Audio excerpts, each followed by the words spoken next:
हरकत नाही.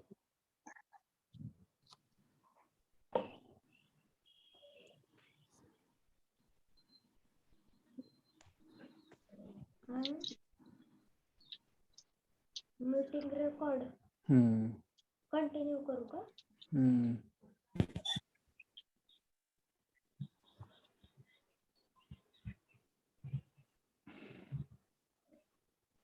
पण आता तुम्ही व्यंगचित्रकार आहात म्हणून सांगतो की एकेने ऑब्झर्वेशन केलं. आता विनिता म्हणाली ना की वेबिनार इतके झालेले आहेत, तर काही लोक म्हणतात की कोविड पेक्षाही वेबिनार फास्ट स्प्रेड होते. आणि गंमत अशी आहे त्यामुळे की त्याला दोन्हीचाही व्हॅक्सिन कंटाळा नाहीये. आलाय. त्यामुळे दोन्हीचाही कंटाळा आलाय. आणि त्याला व्हॅक्सिन नाहीये म्हणतात.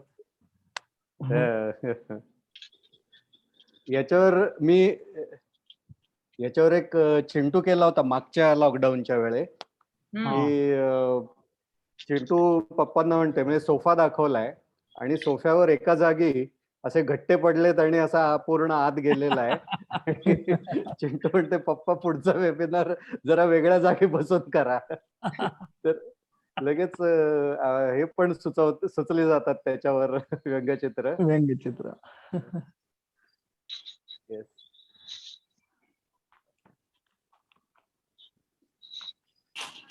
धनराज, जरा मिस्त्रींना ट्राय करा.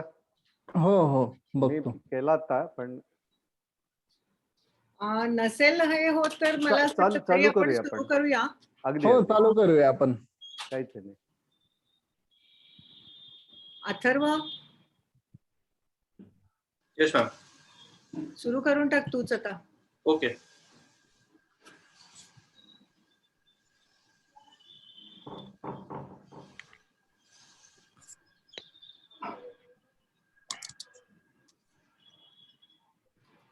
सूर्यवंशी जी जस्ट आलेले आहेत, म्हणजे त्यांना आताच हो, त्यांना ऍक्सेस दिलेला आहे. ओके, ठीक आहे.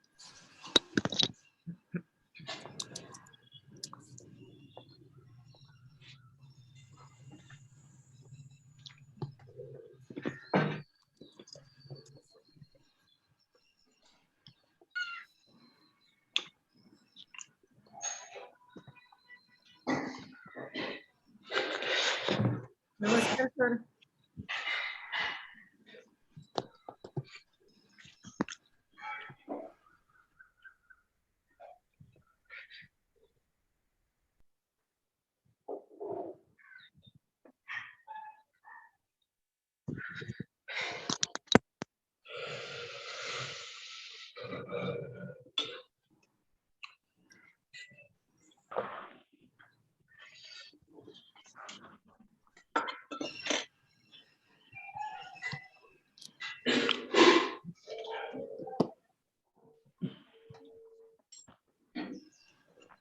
सूर्यवंशीची तुम्ही सुरू करू शकता.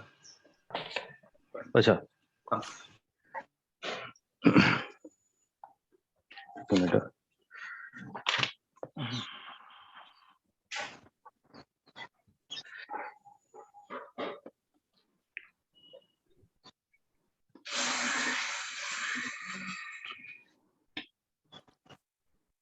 हॅलो, हा आवाज येतोय ना माझा? हो. नमस्कार, मी विश्वास सूर्यवंशी, अखिल भारतीय मराठी व्यंगचित्रकार संस्था कार्टुनिस्ट कंबाईन आणि तेर पॉलिसी सेंटर पुणे यांच्या वतीने सर्वांना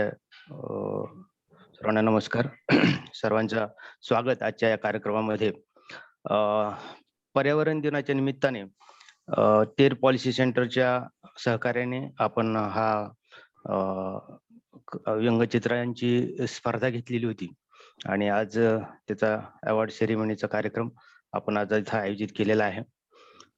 तर सुरुवातीला कार्यक्रमाची सुरुवात आपण वसुंधरा गीताने करत आहोत.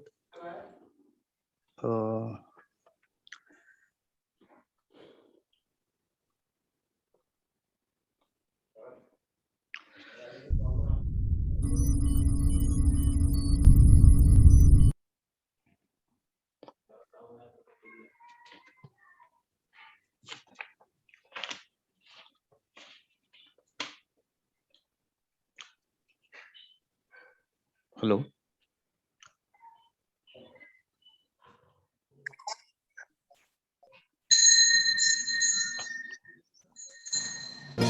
अनादि काळापासून आहे वसुंधरा ही आमची आई. वृक्षवल्लरी निर्झर सरिता यांच्या संगे बहरून जाई. वसुंधरा ही आमची आई. वसुंधरा ही आमची आई. अनादि काळापासून आहे वसुंधरा ही आमची आई. वृक्षवल्लरी निर्झर सरिता यांच्या संगे बहरून जाई. वसुंधरा ही आमची आई. वसुंधरा ही आमची आई.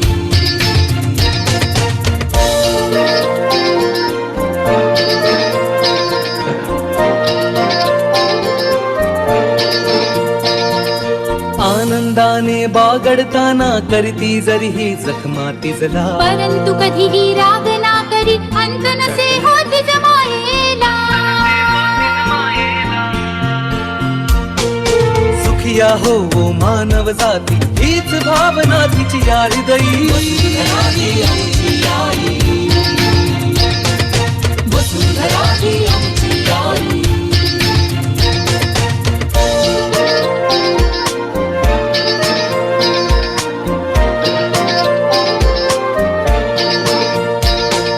स्वार्थी होऊन मानव सारे उपकार तिचे पिसरत आहे. थोडा झाडे थोडा पर्वत एकच नारा गरजत आहे. वृक्षलता अनवनचर यांचा नाश सदोदित होतच राही. वसुंधरा ही आमची आई. वसुंधरा ही आमची आई.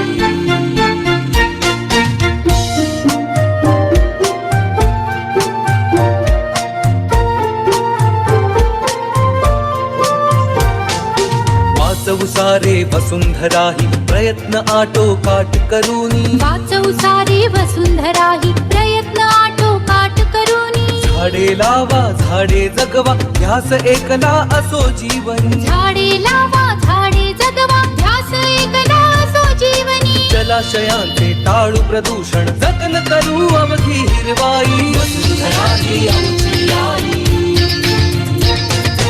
वसुंधरा ही आमची आई. अनादि काळापासून आहे वसुंधरा ही आमची आई. वृक्षवल्लरी निर्झर सरिता यांच्या संगे बहरून जाई. वसुंधरा ही आमची आई. वसुंधरा ही आमची आई. वसुंधरा ही आमची आई.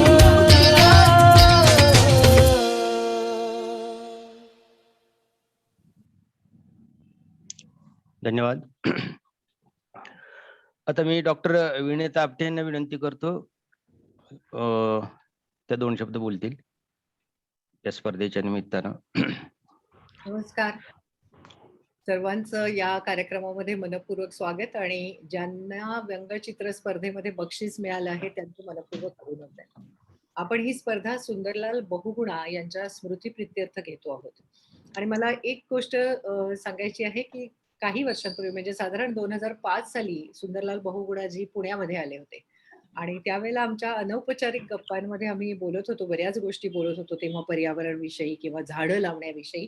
त्यावेळेला ते मला म्हणाले होते, बेटी एक दिन ऐसा आएगा कि सब लोग सिर्फ ऑक्सीजन के लिए तरसेंगे. तो अभी से शुरुआत करनी चाहिए. अभी भी हमने ये नहीं किया है कि हम पेड़ लगाते हैं लेकिन वैसे ही छोड़ देते हैं. तो अभी से हमने शुरुआत करनी चाहिए कि हम किसी तरह से इस जमीन पे ही ऑक्सिजन का निर्माण करें. आणि ते इतकं पोट तिडकीने ह्या सगळ्या गोष्टी सांगत होते. तर मला खरंच वाटलं की त्यावेळेला त्यांचं वय आणि आता त्यांचे शब्द म्हणजे किती दूरदृष्टी असेल त्यांच्याकडे की त्यांचे शब्द गेल्या वर्षभरामध्ये आपल्याला इतके वेळेला प्रत्ययाला येत आहेत की खरोखर सगळ्यांना फक्त ऑक्सिजन हा शब्द आपण गेले कित्येक दिवस गेले संपूर्ण वर्ष फक्त आपण ऑक्सिजन बोलतो आहोत. त्यामुळे त्यांची ही जी भावना होती, या भावनेला सलाम आणि त्यांनी जो काही प्रयत्न हा पर्यावरण वाचवण्यासाठी केला, त्यांच्या संपूर्ण उमेदीच्या काळात आणि अगदी शेवटपर्यंत ते पर्यावरण रक्षणासाठी झुंजत होते. त्यामुळे किमान आपण अजून तरी आपल्याला बऱ्यापैकी चांगला ऑक्सिजन मिळतो आहे. पण ह्याच्या नंतरची जी जबाबदारी आहे, ती सगळी येणाऱ्या नवीन पिढीची आहे. आणि त्यांनी हे पर्यावरण वाचवण्यासाठी काम करायला पाहिजे. स्वतःची शारीरिक क्षमता वाढवण्यासाठी चालायला पाहिजे जास्त, सायकली चालवायला पाहिजेत. छोट्या-छोट्या अंतरासाठी गाड्यांचा वापर आणि स्कूटरींचा वापर टाळायला पाहिजे. कारण काय होतं, की एखादा मुलगा कॉलेजमध्ये जायला लागला, की तो स्कूटर जी काही चालू करतो, ती कोपऱ्या-कोपऱ्यावर जाण्यासाठी सुद्धा आपण वाहनं वापरतो. आणि ह्या गोष्टीमुळेच आपल्या पर्यावरणाचा नाश होतो आहे. मला एकच 2 मिनिटात छोटीशी गोष्ट सांगायची. गोष्ट मोठी आहे, पण मी फक्त त्याचा गोषवारा सांगणार आहे, इथे उपस्थित असलेल्या सगळ्या लोकांच्यासाठी.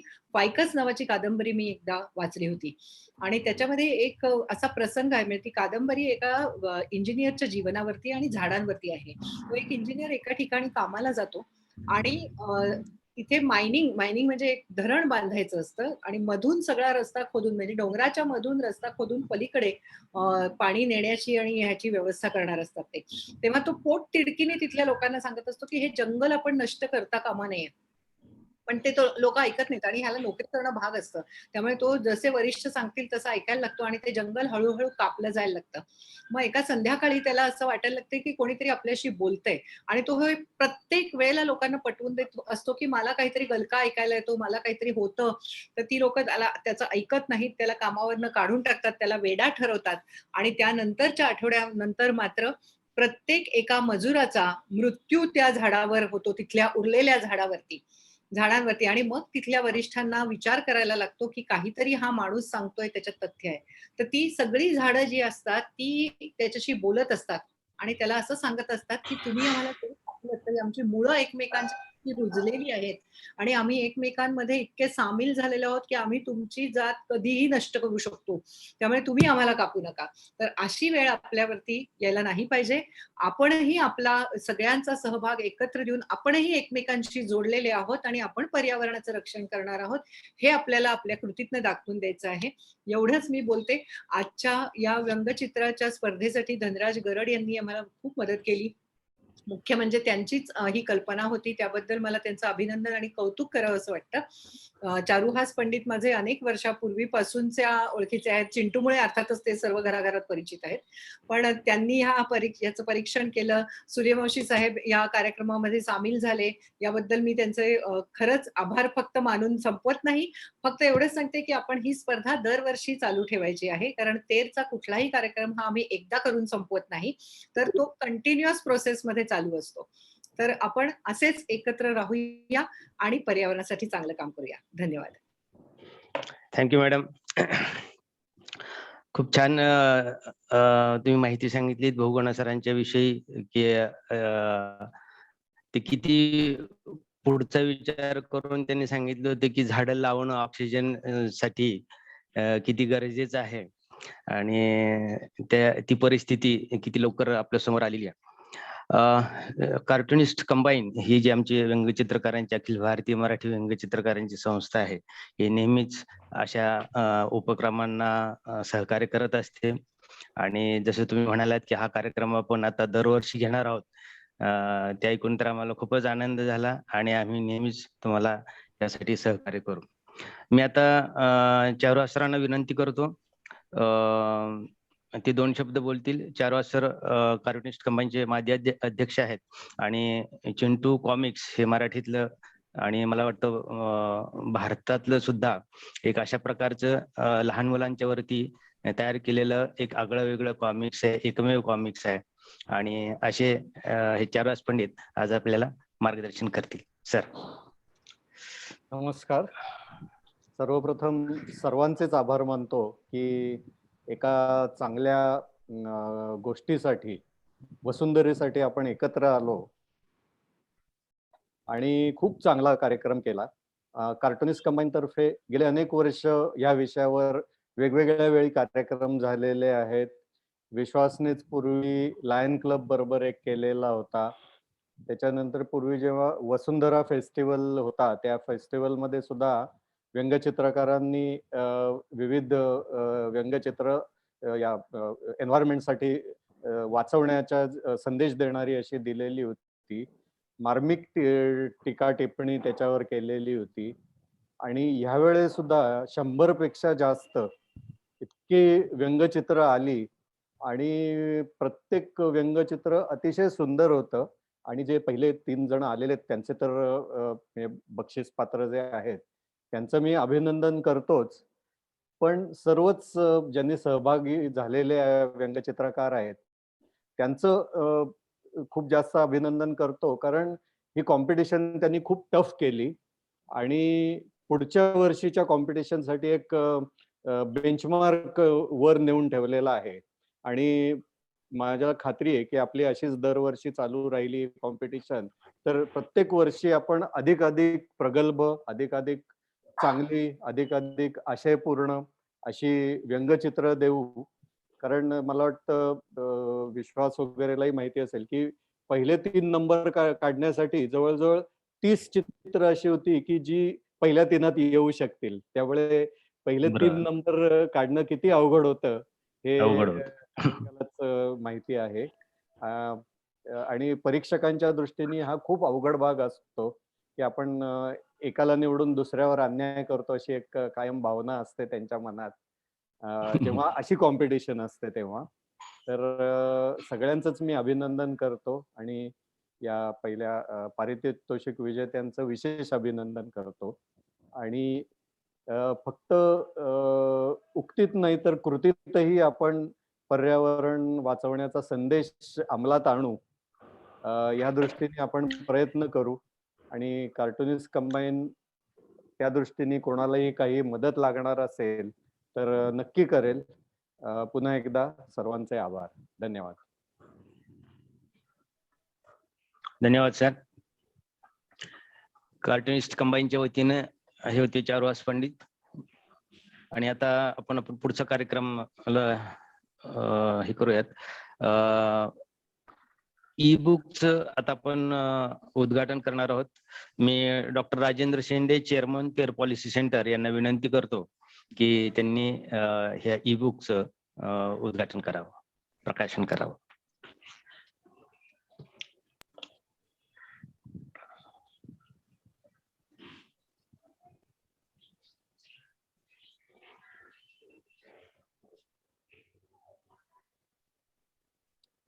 सर तुमचं म्यूट आहे.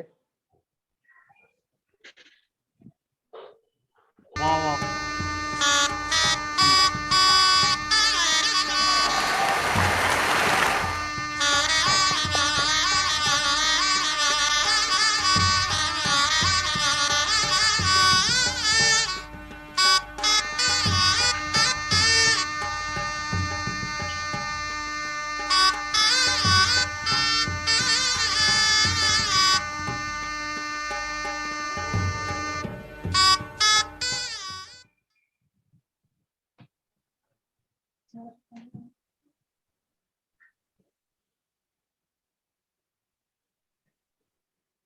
फारच छान. अभिनंदन. खूपच छान सर. अगदी आगळ्या वेगळ्या पद्धतीने झाले.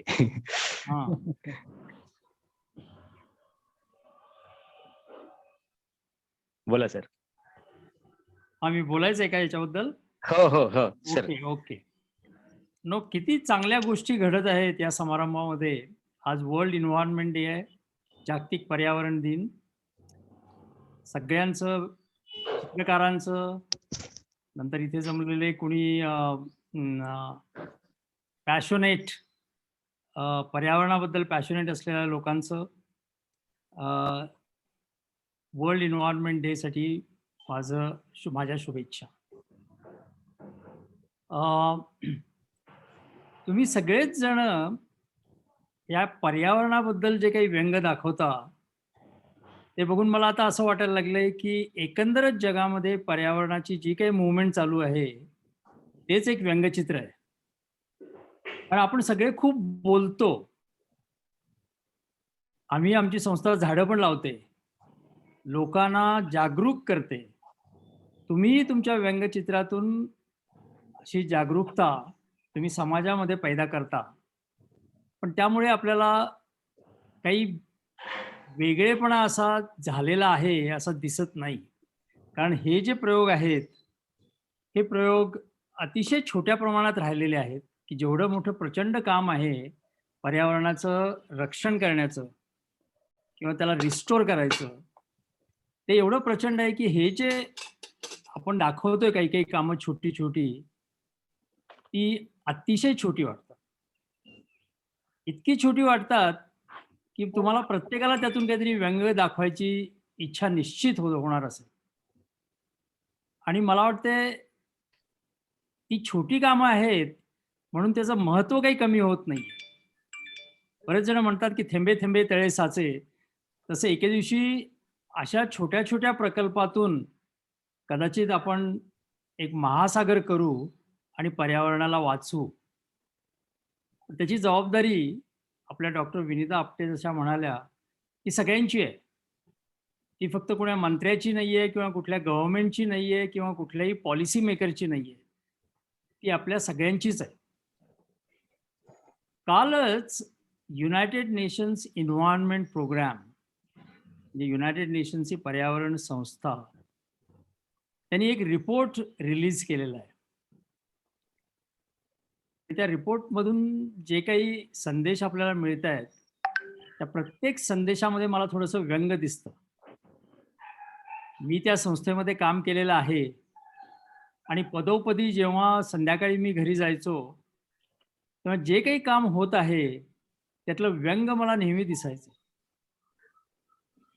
तर ह्यावेळेस त्या रिपोर्टमध्ये त्यांनी सांगितलं आहे की आपलं लँड डिग्रेडेशन, म्हणजे जमिनीची धूप किंवा त्याचं डिग्रेडेशन जे काही होतंय ते इतक्या प्रचंड प्रमाणात होतंय की पुढच्या काही वर्षामध्ये आपण जवळजवळ 1 बिलियन हेक्टर, 1000 मिलियन हेक्टर, म्हणजे आता हेक्टर म्हणजे साधारण कल्पना येणार नाही, पण चीनचा जो चीन देश आहे त्याची संपूर्ण सरफेस एरिया, क्षेत्रफळ हे साधारणपणे 1 बिलियन हेक्टर आहे. तर तेवढं लँड आपण जोपर्यंत रिस्टोर करत नाही तोपर्यंत आपल्या कुठल्याही समस्या, कारण जमिनीशी निगडीत असलेले बायोडायव्हर्सिटी, क्लायमेट चेंज इत्यादी जे काही पर्यावरण नाशक गोष्टी आहेत त्या गोष्टीशी जमीन ही निगडीत आहे आणि त्या जमिनीचा आपण असा ऱ्हास करत आहोत. तेव्हा 1 बिलियन हेक्टर 2050 पर्यंत जर आपण डिग्रेडेशन त्याचं थांबवलं नाही आणि रिस्टोरेशन सुरू केलं नाही तोपर्यंत आपल्याला मानवजातीची जी काही एक्सटिंक्शनची प्रक्रिया आहे किंवा आपण जे काही नाहीसे होतोय ती थांबणार नाहीये. आणि हा मोठा प्रचंड संदेश आहे. केवढं जायजॅन्टिक काम आहे बघा. परंतु सुंदरलाल बहुगुणांनी जसं बऱ्याचशा NGOज ह्याच्याबद्दल काम करतात तशी त्यांची एक NGO चिपको मुवमेंट म्हणून आली आणि त्यांनी संपूर्ण लोकांचं मत आणि मन आकर्षित केलं त्याकडे. सुंदरलाल बहुगुणा गांधीयन होते, पण त्यांना काहीतरी करून दाखवायचं होतं, जसं महात्मा गांधींनी काहीतरी करून दाखवलं. देश पारतंत्र्यातून स्वतंत्र करण्यात महात्मा गांधींचं मोठं काम. म्हणून ते सुंदरलाल बहुगुणा यांनीही पर्यावरण जे पारतंत्र्यात आहे त्यात तो स्वतंत्र कसा करायचं पर्यावरण ह्याचं त्यांनी आपल्याला मार्गदर्शन केलं 1970-1980 साली. पण त्यातलं सुद्धा व्यंग असं आहे की हिमाचलमध्ये किंवा हिमालयामध्ये जे काही वृक्षांची जे काही राहतो तो वृक्षांचा तो ते काही अजूनही थांबू शकले नाही. तेहरी डॅमसाठी त्यांनी एवढा मोठा प्रयत्न केला की कित्येक पंतप्रधान, बऱ्याच पंतप्रधानांच्या बरोबर ते त्यांचे मेसेज गेलेले आहेत. आपले नरसिंहराव म्हणा, इंदिरा गांधी म्हणा, देवेगौडा म्हणा, या सगळ्यांनी त्यांना खूप विनवलं की जेव्हा ते चिपको मुवमेंट चालू करायचे, नंतर उपासाला बसायचे, उपोषण करायचे सगळ्यांबरोबर. आणि हे संपूर्ण हिमाचलाच्या 5,000 किलोमीटर मध्ये त्यांनी ही चळवळ नेली. पण शेवटी तेहरी डॅम येण्याचं काही थांबलं नाही आणि हिमाचलमध्ये वृक्षतोड ही काही थांबली नाही. त्यामुळे हेच एक मोठं व्यंग आहे की इतकं लोक आपले लाईफ त्यासाठी सॅक्रिफाईस करतात, जीवदान देतात. Professor GD. अग्रवाल आणखी एक उदाहरण आहे. आमच्या IITचे अल्युमनाय आहेत. त्यांनी तर गंगेसाठी त्यांनी प्राण सोडून दिले. आपले सुंदरलाल बहुगुणा या कोविडमध्ये गेले. त्यांना निश्चित वाटत असेल की मी हे कोविड-19 मध्ये गेलो, तो पण एक मोठा संदेश आहे की कोविड-19 जे आपल्याकडे आलेलं आहे आत्ता आणि सगळी महामारी चालू आहे संपूर्ण जगामध्ये, त्याचं कारण पर्यावरण नाशामध्ये लोकांनी गुंतवलेलं आहे. एक्सपर्ट्सनी केलेलं आहे की ते निगडीत आहे त्याच्याशी. आणि मला वाटतं बहुगुणांचा कोविड-19 मध्ये जाण्याचा उद्देश हाच असावा. उद्देश नसेल पण त्यामधून जो काही संदेश आपल्याला मिळतोय तो हा आहे की जोपर्यंत आपण निसर्गाशी आदराने वागत नाही, त्याचं प्रोटेक्शन करत नाही, तोपर्यंत अशा कितीतरी पॅन्डेमिक आपल्याला यापुढे सहन कराव्या लागणार आहे. त्यामुळे छोट्या कामातून काहीतरी मोठं होईल या आशेशिवाय आपल्याला काही दुसरा पर्याय आता दिसत नाहीये. कारण राज्यकर्ते सुद्धा 75 दिवसाचं उपोषण करून सुद्धा सुंदरलाल बहुगुणांनी त्याचा आपल्याला काही फायदा झालेला दिसत नाही.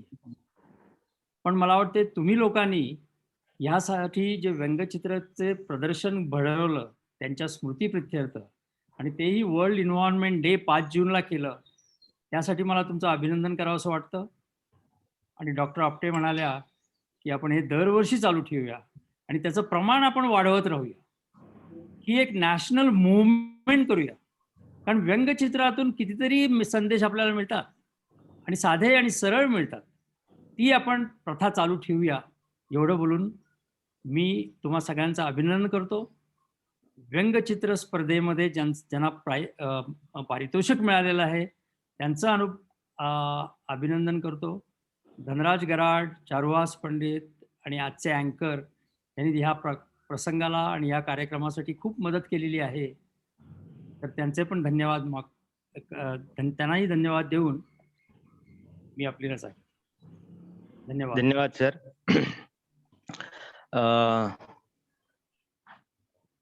आता आपण अवॉर्ड सेरेमनी कडे जाऊयात. जे तिन्ही विजेते आहेत, पहिले विवेक प्रभू केळुसकर, दुसरे दिनेश धनगवाळ आणि तिसरे सोमेश्वर गजमल. तर आपण त्यांना पारितोषिक देऊयात.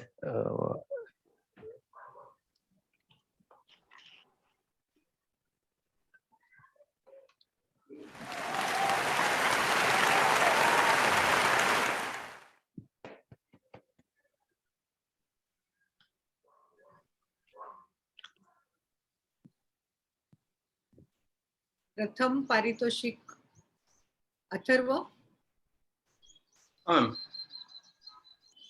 Yes ma'am. हा, नाही तू सांगू शकतोस ना, आपण पहिलं पारितोषिक, जी पारितोषिक आहेत ती आपण त्यांच्या बँक अकाउंट मध्ये जमा करणार आहोत. हो, आणि हे सर्टिफिकेट पण त्यांना पाठवण्यात येईल, लॅमिनेट करून त्यांना पाठवण्यात येईल. त्याची ही सॉफ्ट कॉपी आपण आज दाखवत आहोत. तर पहिलं विवेकजींना मिळालेलं आहे. तर हे दुसरे त्यांचं नाव पुकार. दिनेश धनगावलजींना दुसरा रँक मिळालेला आहे.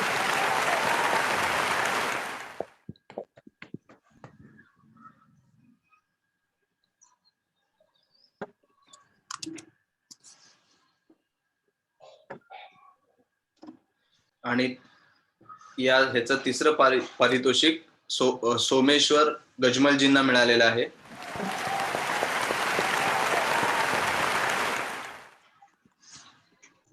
तर ही मानपत्र, मानचिन्ह आणि जी रक्कम जी अवॉर्डची आहे ती त्यांच्या खात्यात जमा होईल आणि मानचिन्ह आणि मानपत्र त्यांना त्यांच्या पत्त्यावर पाठवण्यात येईल.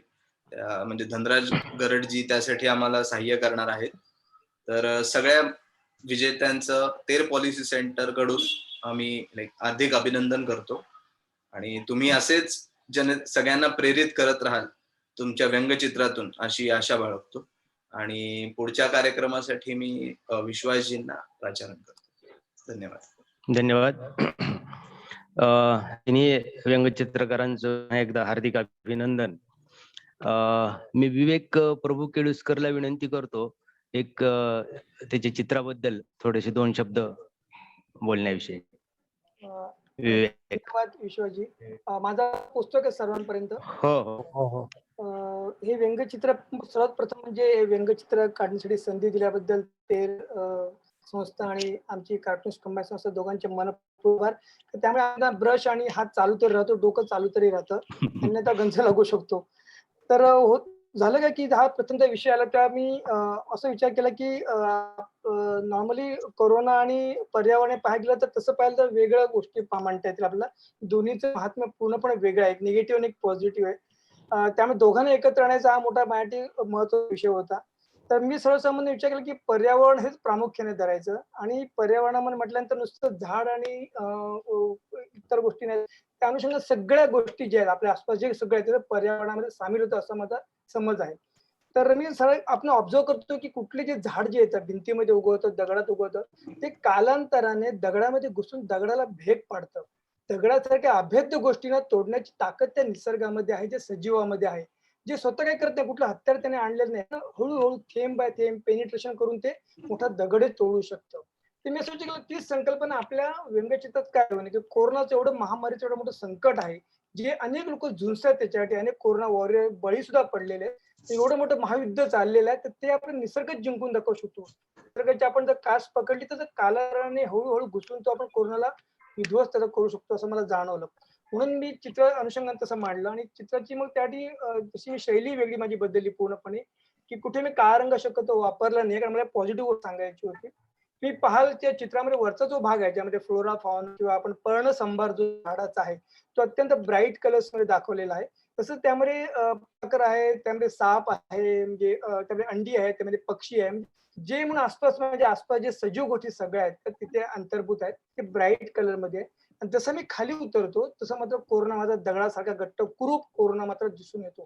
तर तो कुरूप कोरोनाची कुरूपता दाखवण्याकरता मुद्दाम ते तसं त्रास वाटावा अशी ती रंगशैली मी वापरली, मुद्दाम त्या डलकडे घेऊन गेलो. हा विरोधाभास दाखवायचा प्रयत्न केला जेणेकरून त्या कोरोनाला तोडून एक ना एक दिवस विजयी होऊ असं मला त्यामध्ये दाखवलं. म्हणून भविष्य काळ मी त्यामध्ये खास त्याचं नमूद केलं. एवढंच सांगायचं होतं. धन्यवाद. थँक्यू. एक मिनिट धन्यवाद विश्वासजी. आता बोला.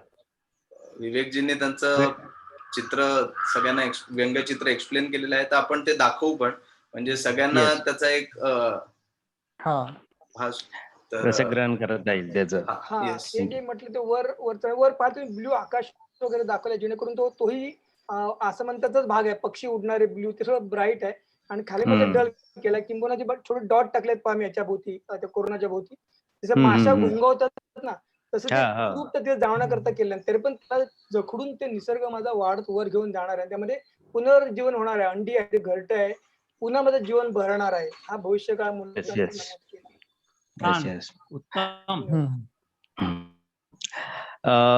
हे युनायटेड नेशन्स ची जी थीम आहे इको रिस्टोरेशन, अगदी त्याच्याशी अनुरूप अशी जी सगळी चित्र आहेत. युनायटेड नेशन्स एन्व्हायरमेंट प्रोग्रामने डिकेड ऑन इको रिस्टोरेशन 2021 ते 30 हे डिक्लेअर केलेलं आहे.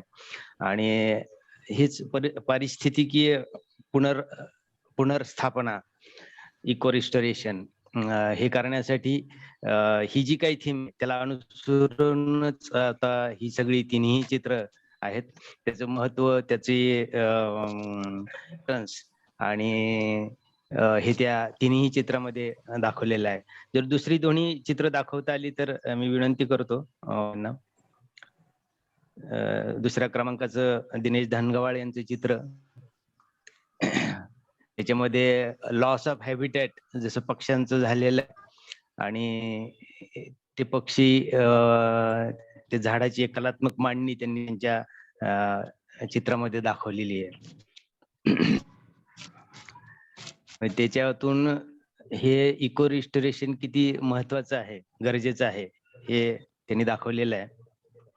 आणि तिसरं जे आहे सोमेश्वर गजमल यांचं, की झाडं आता हीच खरी आपली लाईफलाईन आहे, हे त्यांनी त्याच्यात दाखवून दिलेलं आहे. त्या झाडाने हातामध्ये धरलेली जी लाईन आहे ती अगदी काटेरी तारेसारखी दिसते आणि त्याच्यातून जणू काही ते दाखवत आहेत की चराई बंदी, कुऱ्हाड बंदी व्हावी आणि ह्या पर्यावरणाचं रक्षण व्हावं, हे त्याच्यातून त्यांनी दाखवून दिलेलं आहे. खूप छान तिन्ही चित्र आहेत. पुन्हा एकदा सर्वांचं अभिनंदन. मी विनंती करतो आता सुंदरलालजी बहुगुणा यांच्यावरती जे अर्कचित्र आमच्या व्यंगचित्रकार मित्रांनी काढलेली आहेत ते आपण दाखवूयात.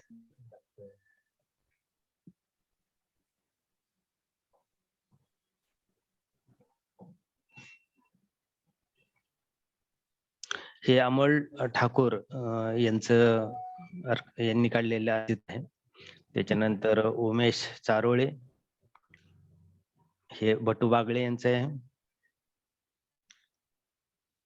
आणि रवी फरकंडे यांनी काढलेलं हे चित्र आहे. चारही अर्कचित्रकारांचं अभिनंदन.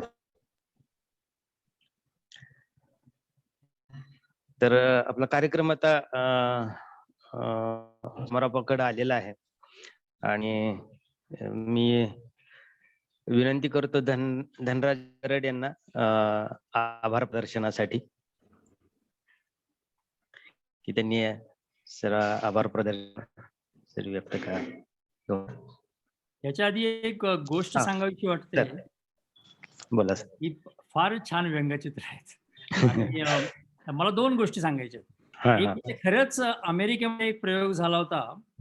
एक व्यंगचित्र दाखवायचं जसं तुम्ही आता दाखवलं ते, आणि त्याच्या मागच्या भावना काय आहेत ते टेक्स्ट मध्ये लिहायचं.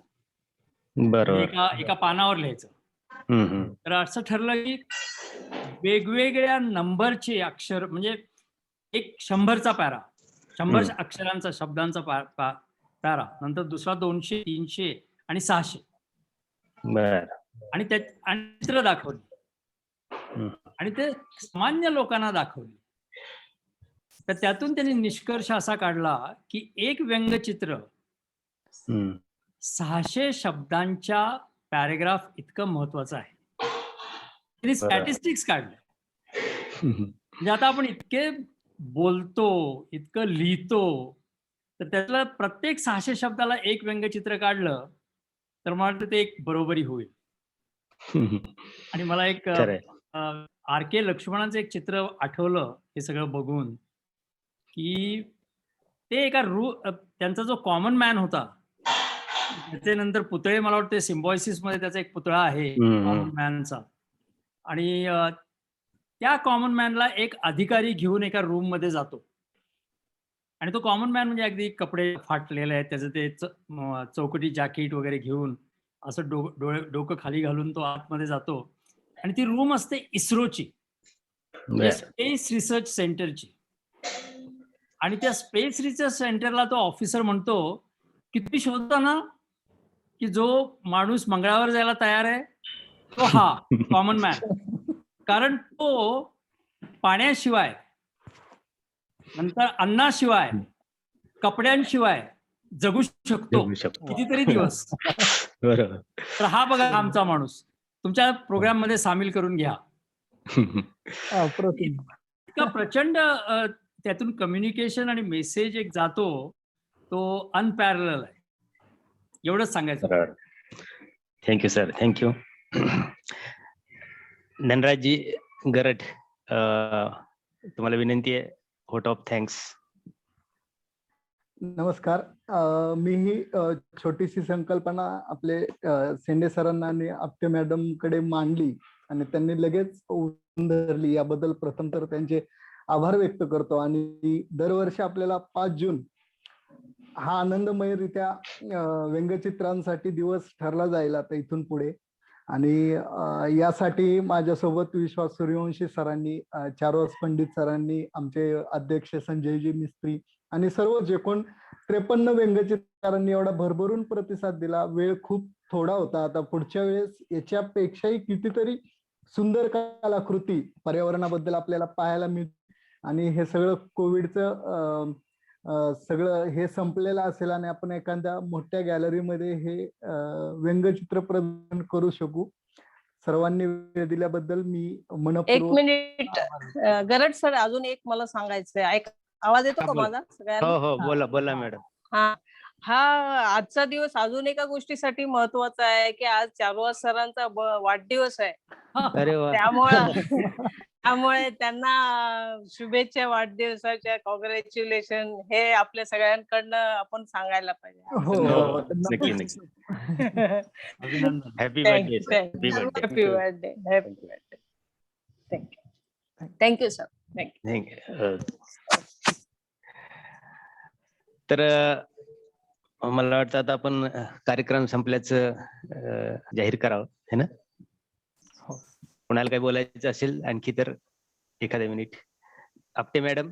नाही म्हणजे सर्वांना मनपूर्वक शुभेच्छा. चारुहास, तुला निरामय आरोग्य आणि आनंदाचं सगळं पुढील सर्व वर्ष जावोत आणि चांगली व्यंगचित्र आणि व्यंगचित्रकार तू लोकांपर्यंत आणावेस असं म्हणते आणि इथेच थांबते. धन्यवाद. Okay okay, thank you. सर्वांचे पुन्हा एकदा आभार आणि भेटूयात पुन्हा एकदा. Thank you sir. थँक्यू. धन्यवाद. थँक्यू.